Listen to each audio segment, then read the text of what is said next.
नमस्कार दोस्तों, आपका हमारे YouTube चैनल स्टडी टूरिज्म में बहुत बहुत स्वागत है। आज का हमारा टॉपिक है SSC all exam practice set 2023, जिसमें आज हम मैथ के 15 क्वेश्चन कवर करने वाले हैं। आज हमारा चैप्टर कौन सा रहने वाला है? तो चैप्टर हमारा परसेंटेज प्रतिशत रहने वाला है।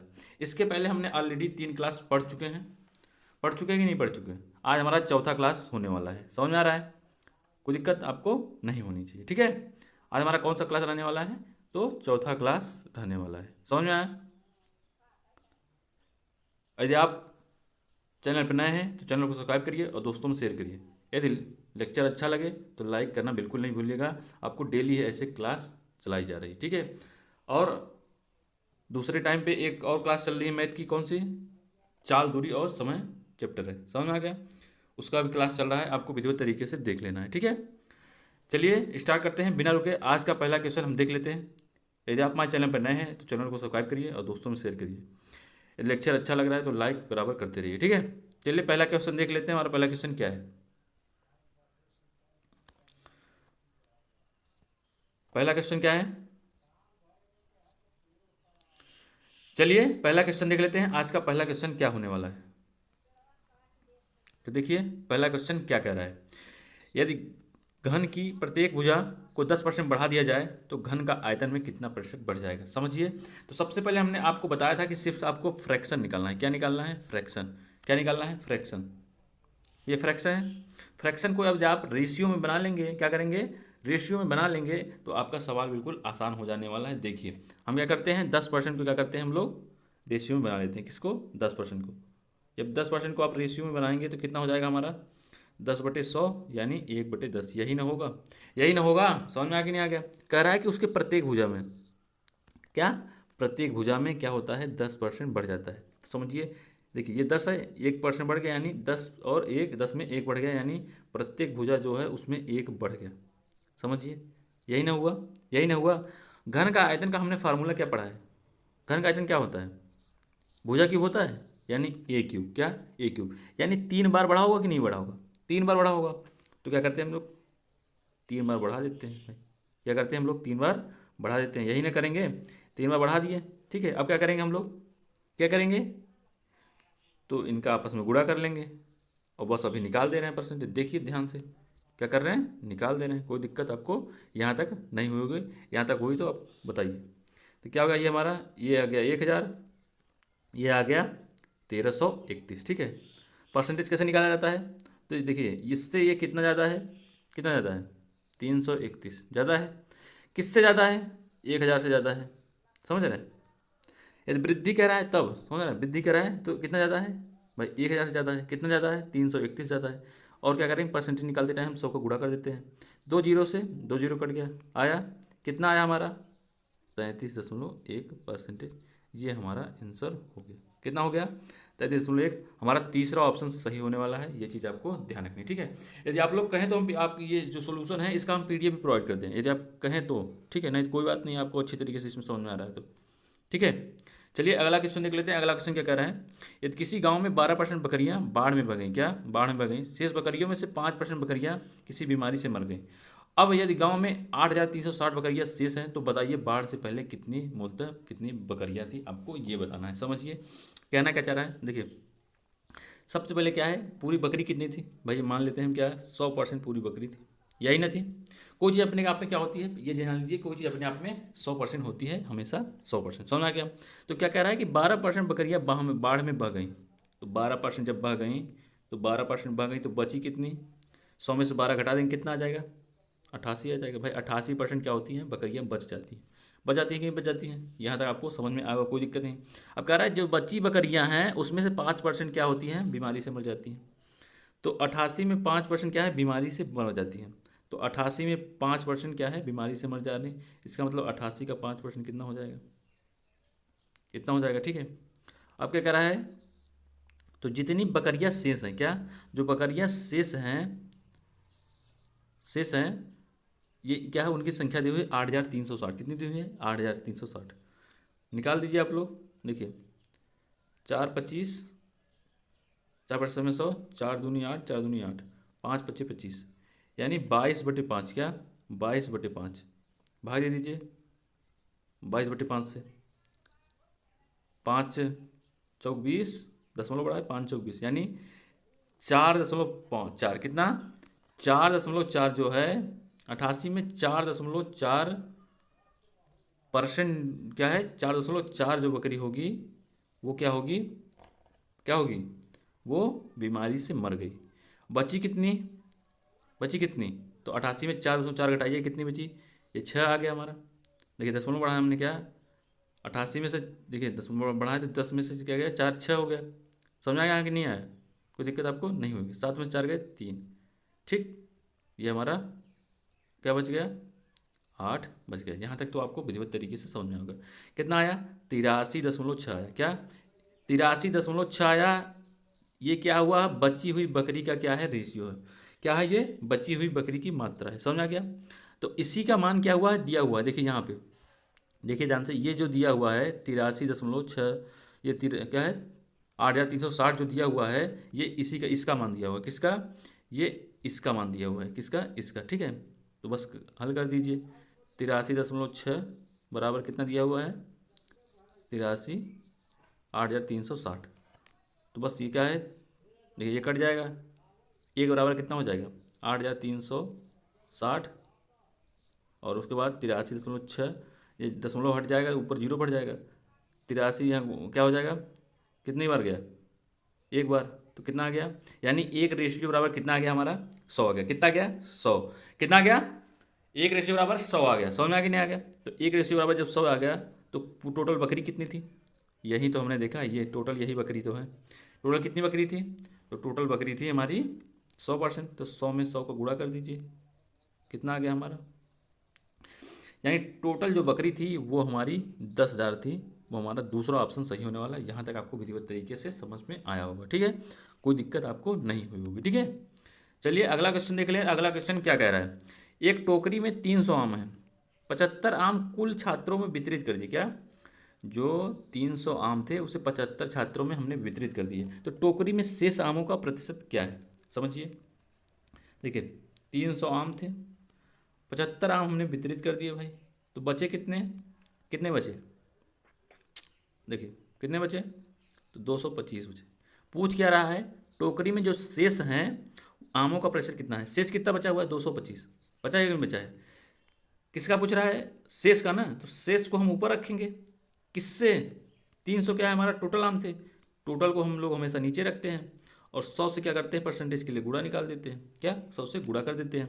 तो बस हमारा क्या हो गया, ये 2 जीरो से 2 जीरो कट गया, 3 7 21, 3 5 15, कितना आ गया, यानी जो पूरे टोटल आम थे, ये टोटल आम जो थे 300 आम क्या थे, टोटल आम जो 300 थे उनमें से क्या है, उनमें से क्या, उनमें से जो 75% आम हैं वो क्या हैं, बचे हुए हैं, और जो 75 आम थे यानी 25% आम जो हैं वो वितरित कर दिए गए। समझ में आ गया, हमारा चौथा ऑप्शन सही होने वाला है, ठीक है। चलिए अगला क्वेश्चन देख लेते हैं। हमारा अगला क्वेश्चन क्या कह रहा है, देखिए, किसी निर्वाचन क्षेत्र के 40% मतदाता वरिष्ठ नागरिक हैं, वरिष्ठ नागरिक मतदाताओं में से 40% निरक्षर हैं, और 25% गैर वरिष्ठ नागरिक मतदाता साक्षर हैं। निरक्षर गैर वरिष्ठ नागरिक मतदाताओं की तुलना में साक्षर वरिष्ठ नागरिक मतदाताओं की संख्या कितने परसेंट है। जैसा जैसा क्वेश्चन करता जा रहा है वैसा वैसा हम करते जाएंगे, और हमारा सवाल मिनटों में हो जाएगा, ठीक है। क्या, मिनटों काम हम सेकंडों में करने वाले हैं, समझ रहे हैं। आप एक बार समझ जाइए, उसके बाद तो आप उड़ा देंगे सवाल को, ठीक है। क्या कह रहा है, देखिए भाई, मतदाता की संख्या एक, भाई अपने आप में मतदाता की संख्या 100% होती है भाई, नहीं आपको मान लेना है कि 100% होती है, ठीक है। ये ऑलरेडी कोई भी चीज़ अपने आप में 100% होती है, आप क्या हैं अपने आप में 100% पूर्ण है, ठीक है। समझ आ रहा है कि नहीं आ रहा है, जैसे आपकी एक प्रकार समझिए कोई वस्तु हो गई, तो वो अपने ये हो गए ना, ये अपने आप में क्या है, ये 100% पूर्ण है। ये हमारा क्या है, मान लेते हैं कोई भी रेक्टेंगुलर है, ये अपने आप में 100% है। अगर हम इसके 4 भाग कर दें, तो अगर हम इसके देखिए एक भाग को निकाल लें तो क्या ये हम 25% भाग को निकाल लिए, तो समझ रहे नहीं। तो इसीलिए क्या कहते हैं हम लोग कि कोई भी चीज़ अपने आप में 100% पूर्ण होती है, ये आपको मान लेना है, ये आप जानते भी हैं, ठीक है। समझ आएंगे। अब क्या कह रहा है आगे, तो जैसे जैसे सवाल कर रहा है वैसे वैसे पढ़िए। 40% मतदाता क्या है, वरिष्ठ नागरिक है। देखिए इसमें से 40% क्या है, समझिए 40% क्या है मतदाता, ये वरिष्ठ नागरिक है। क्या है, वरिष्ठ नागरिक, क्या है, वरिष्ठ नागरिक, ये आपको ध्यान देना है, ठीक है। आगे क्या कह रहा है, वरिष्ठ नागरिक मतदाता में से 40% निरक्षर है। समझिए 40% जो है निरक्षर है। इसका मतलब 40 का 40% कितना हो जाएगा, देखिए 40 का 40% कितना हो जाएगा, ये 2 जीरो से 2 जीरो कट गया यानी 16। समझ आ गया। आप लोग निकाल लेते हैं।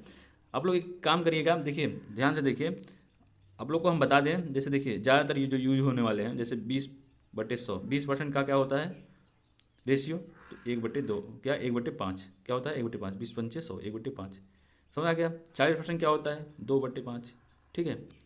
और 60% क्या होता है 3/5, समझ रहे। ये आपको याद रहेगा तो बहुत आसानी होगी, क्या होगी बहुत आसानी होगी। 80% का क्या होता है तो 4/5 हो गया, समझ आ गया। ये क्या हो गया हमारा, इसे कहते हैं हम, देखिए समझ आ गया, यहाँ तक आपको समझ में होगा, ठीक है। ये चीज़ आपको याद रखनी, ठीक है। ये बहुत ही छोटी चीज़ है, बहुत बड़ी चीज़ नहीं कहते याद करने के लिए। आप लोग कह दीजिए कि बहुत बड़ी चीज़ है याद नहीं कर पाएंगे, तो ये बहुत छोटी चीज़ है, आपको याद कर लेना, कोई दिक्कत आपको इसमें होनी भी नहीं चाहिए, ठीक है। कितना आया हमारा, चलिए हम क्वेश्चन पे चल रहे हैं, ठीक है। क्वेश्चन पहले हमारा क्या है, 40 का 40% कितना आया 16 आ गया, ठीक है 16 आ गया, 16 आ गया कि नहीं आ गया। ये क्या है हमारे, ये वरिष्ठ नागरिक क्या है निरक्षर हैं, ये हमारे निरक्षर आ गए। कौन आ गए निरक्षर। साक्षर फिर कितने हुए, 40 में से 16 घटा देंगे हमारे 24 हो जाएंगे कि नहीं हो जाएंगे। आगे कह रहा है 25% गैर वरिष्ठ नागरिक मतदाता साक्षर हैं। देखिए ये जब 40% क्या है वरिष्ठ नागरिक जो हैं, ये क्या हो गए हमारे 40% मतदाता हैं भाई, यह है वरिष्ठ हैं। और जो 60% मतदाता हैं क्या है, ये गैर वरिष्ठ हैं, गैर वरिष्ठ हैं, समझ आ गया। आगे ये इसलिए क्या कर रहा है कि 25% गैर वरिष्ठ नागरिक, जो 60 में 25% जो हैं क्या हैं, जो 25% हैं ये गैर वरिष्ठ नागरिक क्या हैं, ये साक्षर हैं, क्या है साक्षर, समझ में आ गया, क्या है साक्षर है। तो 60 का 25% कितना हो जाएगा, तो 25% क्या आपने बताया 25% क्या हो जाएगा 1/4, क्या हो जाएगा 1/4, समझ में आ गया 1/4। तो हम डायरेक्ट क्या करते हैं 1/4 से गुणा करा देते हैं, क्या हो गया हमारा 15 चौका 60, क्या हो गया 15 चौका 60, समझ आ गया। यानी 15 मतदाता जो हैं वो क्या है साक्षर हैं। तो निरक्षर मतदाता क्या हुए, देखिए इसमें क्या है वरिष्ठ नागरिक में 16 मतदाता निरक्षर हो गए, तो साक्षर कितने हुए हमारे 24। इसमें क्या हुआ 15 मतदाता साक्षर हैं, तो इसमें क्या हुआ गया 15 60 15 गए 45 मतदाता क्या हैं निरक्षर हैं। यहाँ तक तो आपको विधिवत तरीके से समझ में आया होगा, आपको कोई दिक्कत नहीं होने वाली, कोई दिक्कत आपको हो रही नहीं हो रही। आगे क्या कह रहा है समझिए, अब क्वेश्चन देखिए, जो मेन पॉइंट क्या है कह रहा है, यहाँ देखिए थोड़ा सा, ये देखिए यहाँ पे क्या कह रहा है, देखिए निरक्षर गैर वरिष्ठ नागरिक, क्या निरक्षर गैर वरिष्ठ नागरिक, समझिए निरक्षर गैर वरिष्ठ नागरिक, देखिए ये हमारा क्या है, ये निरक्षर गैर वरिष्ठ नागरिक है कि नहीं, निरक्षर गैर वरिष्ठ नागरिक मतदाताओं की तुलना में साक्षर वरिष्ठ नागरिक, क्या साक्षर जो वरिष्ठ नागरिक हैं, देखिए ये साक्षर वरिष्ठ नागरिक हैं, ये समझ में आ गया। तो मतदाताओं की संख्या से कितने प्रतिशत कम है, समझिए क्या निकालना है कमी, क्या निकालना है कमी, आपको ध्यान से देखना है। देखिए क्या कह रहा है, किससे कह रहा है, ये देखिए ये हमारा गैर वरिष्ठ नागरिक मतदाताओं की तुलना में वरिष्ठ नागरिक मतदाता की कितना कम है भाई, इससे ये कितना कम है बताइए, कितना कम है, कितना कम है 45 में से 24 का कितना हो जाएगा हमारा, कितना हो जाएगा 21 कम है, किससे कम है तो 45 से कम है। तो और परसेंटेज निकालते टाइम हम क्या करते हैं भाई 100 से गुणा करा देते हैं। यहाँ तक तो आपको कोई दिक्कत नहीं हुई होगी, ठीक, बस काट पीट दीजिए हमारा आंसर आ गया 45, 5 5 9 45 हो गया, 5 विषम में 100, 3 त्रिक का 9 हो गया, 3 सत्ते 21 हो गया, ठीक। तो 20 सत्ते 140, क्या 20 सत्ते 140/3, अब काट दीजिए कितना आया हमारा। इसे क्या करते हैं हम सही में लिख देते हैं भाई, देखिए 3 चौक 12 हो गया, 2 बचा, 2 बचा ना, 3 छक 18 हो गया, 2 बचा, यानी 46 सही 2/3 हमारा। कहीं ऑप्शन दिख रहा है तो हमारा चौथा ऑप्शन सही होने वाला है, आपको ध्यान रखना है कौन सा ऑप्शन, चौथा ऑप्शन सही होने वाला है, ठीक। आपको इसमें कोई दिक्कत नहीं हुई होगी, हम ये आशा करते हैं, ठीक है, समझ में आ गया होगा विधिवत तरीके से। चलिए अगला क्वेश्चन देख ले रहे हैं। अगला क्वेश्चन क्या कह रहा है, किसी निर्वाचन क्षेत्र में कुल मतदाताओं की संख्या के 55% पुरुष और शेष महिलाएं हैं। समझिए कहीं क्या है मतदाता वोटर हैं जो 100% भाई ऑलरेडी होते हैं, भाई कोई भी चीज़ अपने आप में 100% पूरी होती है, ये चीज़ आपको दिमाग में गांठ बांध लेनी है।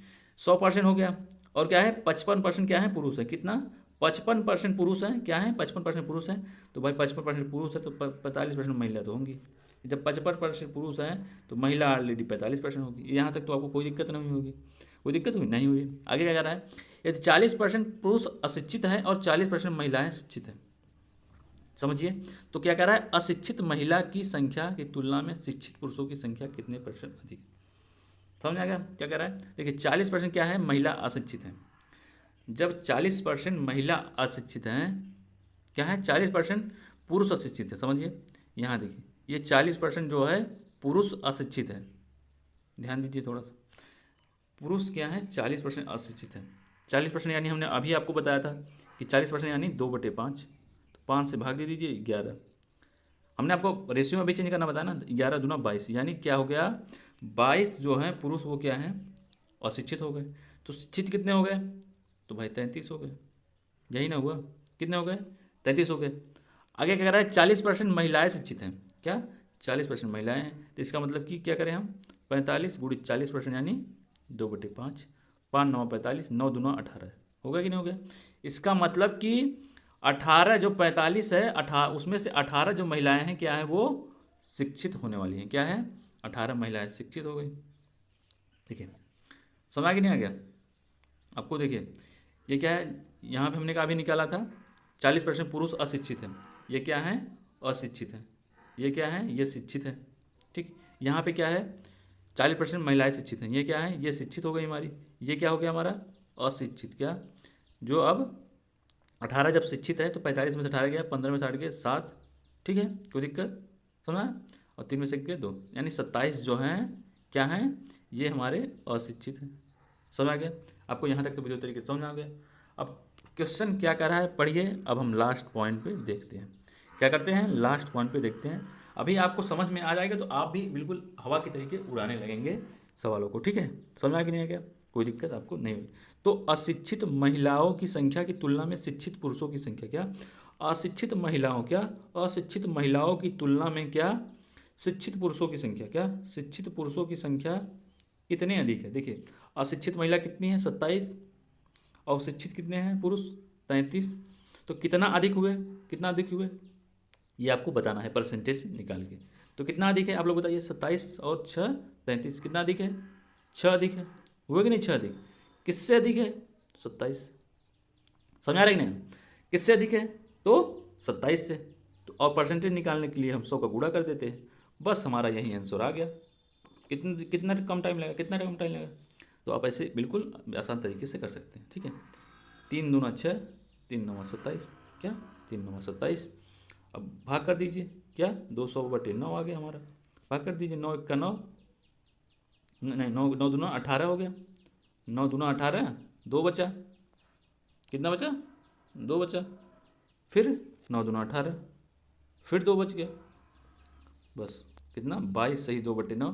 कहीं दिख रहा है ऑप्शन तो बस आप उड़ा दीजिए, कितना आया, 22 सही 2/9 हमारा तीसरा ऑप्शन सही होने वाला है।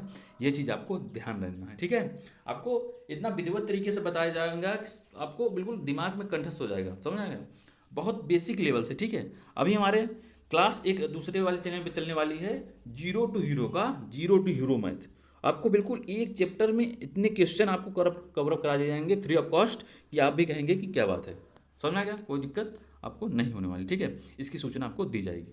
चलिए अगला क्वेश्चन देख लेते हैं। हमारा अगला क्वेश्चन क्या कह रहा है, एक कस्बे की आबादी एक दशक में 1,85,000 से बढ़कर 2,77,500 हो गई। प्रतिवर्ष जनसंख्या की औसत प्रतिशत वृद्धि कितनी है, प्रतिवर्ष पूछ रहा है, समझिए।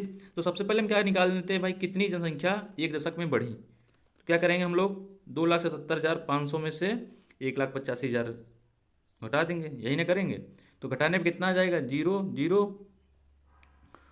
ये 5 और ये कितना आ गया 5, और 7 में से 5 गए 2 आया, आया कि नहीं आया, यही ना आया।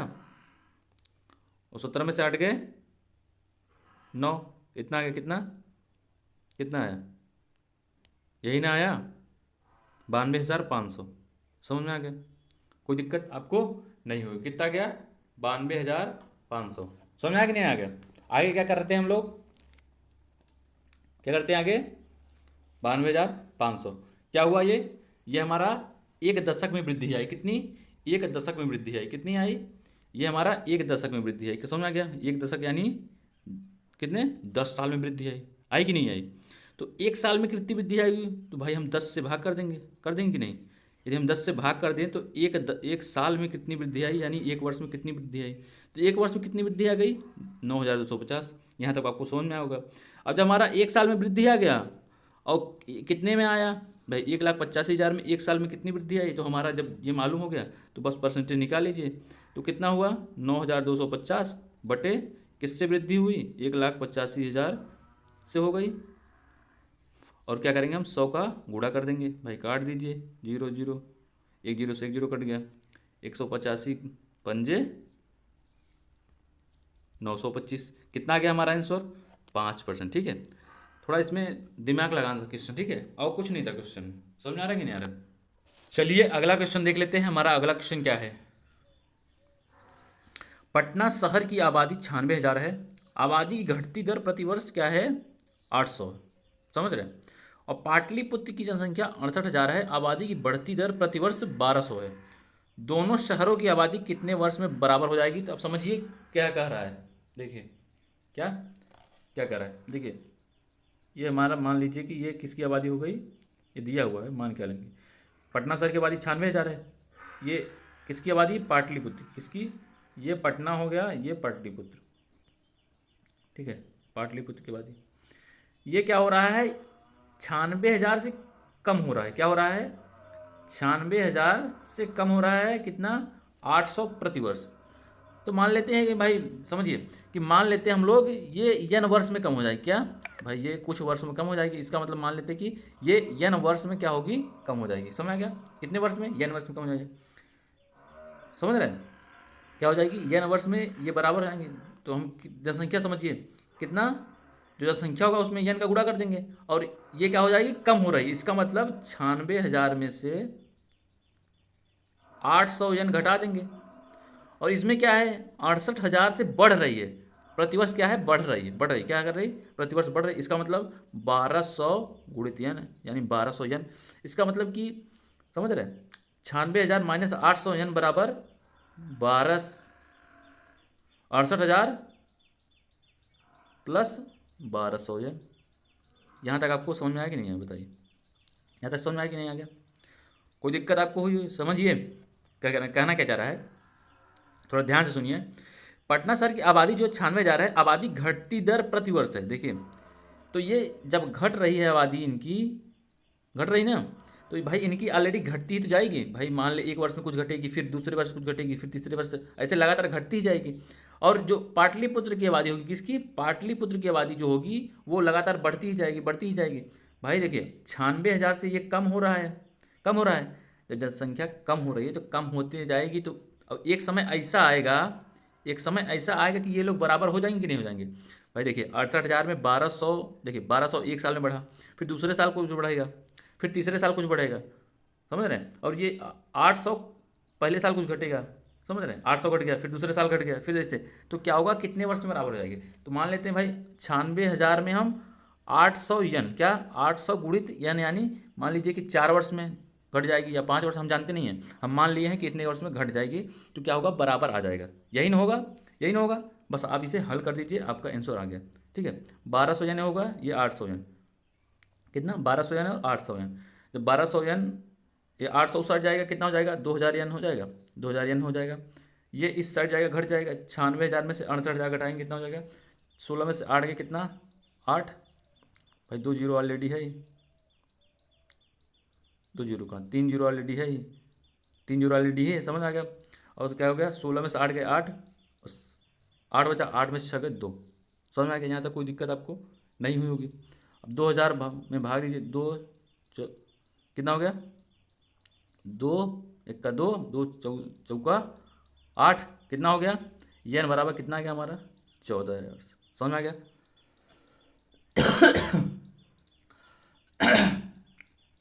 आपको कोई दिक्कत यहाँ तक नहीं हुआ होगा, समझ में आ गया, कोई दिक्कत हुआ आपको नहीं हुआ होगा, समझ में आ गया। ठीक है, चलिए अगला क्वेश्चन देख लेते हैं भाई। इसमें हमारा कौन सा ऑप्शन सही है, कौन सा ऑप्शन सही है इसमें, बताइए कौन सा ऑप्शन सही है। तो हमारा दूसरा ऑप्शन सही होने वाला है। ठीक है, चलिए अगला क्वेश्चन देख लेते हैं। हमारा अगला क्वेश्चन क्या है, अगला क्वेश्चन क्या है, एक ग्राम पंचायत संस्था में 574 नाम गरीबी रेखा से नीचे हैं। क्या? 574 नाम गरीबी रेखा से नीचे की सूची में शामिल हैं। क्या है? एक ग्राम में, चलिए अगला क्वेश्चन देख ले रहे हैं हम। अगला क्वेश्चन क्या है? एक ग्राम पंचायत संस्था में 574 नाम गरीबी रेखा से नीचे की सूची में शामिल हैं। यदि गांव के 14% लोग गरीबी रेखा से नीचे हैं तो गांव वालों की कुल संख्या क्या होगी? समझिए क्या कहना चाह रहा है। देखिए, गांव वाले की पूरी जनसंख्या भाई हम मान लेते हैं कि 100 होगी। होगी कि नहीं होगी? 100 होगी। तो 14% जो होंगे क्या होंगे? लोग गरीबी से नीचे होंगे। क्या होंगे? गरीबी से नीचे हैं भाई। जब 14% लोग गरीबी से नीचे हैं तो क्या होगा? 100 में से 14 हम घटा देंगे। घटा देंगे नहीं घटा देंगे? 100 में से जब 14 घट जाएगा कितना जाएगा? 86 आ जाएगा। तो यानी 86 जो है ये गरीबी रेखा से ऊपर है, यही ना है। और जो दिया हुआ है हमारा, क्या दिया हुआ है? ये 574 जो है वो 14% लोग क्या हैं? गरीबी रेखा से नीचे है। क्या है? 14% लोग गरीबी रेखा से नीचे। तो 14% का जो मान दिया हुआ है हमारा, वो क्या दिया हुआ है? 574। यही ना दिया हुआ है? यही ना दिया हुआ है। तो बस 1% का हम लोग मान निकाल लेंगे। क्या निकाल लेंगे? 1% का मान। तो 574/14 भाग कर दीजिए, कितना आएगा? कट जाएगा। 14 चौका 56, 14 एक का 14, 41 आए। कितना? 41। और क्या है? पूरी जनसंख्या कितनी है हमारी? 100% है। तो भाई 100 से गुणा कर देंगे।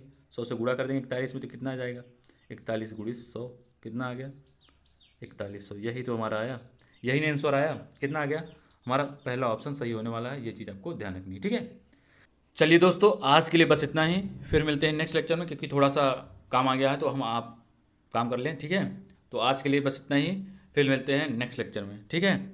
यदि आप हमारे चैनल पर नए हैं तो चैनल को सब्सक्राइब करिए और दोस्तों में शेयर करिए। लेक्चर अच्छा लगा तो लाइक करना बिल्कुल नहीं भूलिएगा। आज के लिए बस इतना ही। बाय बाय, जय हिंद, ठीक है।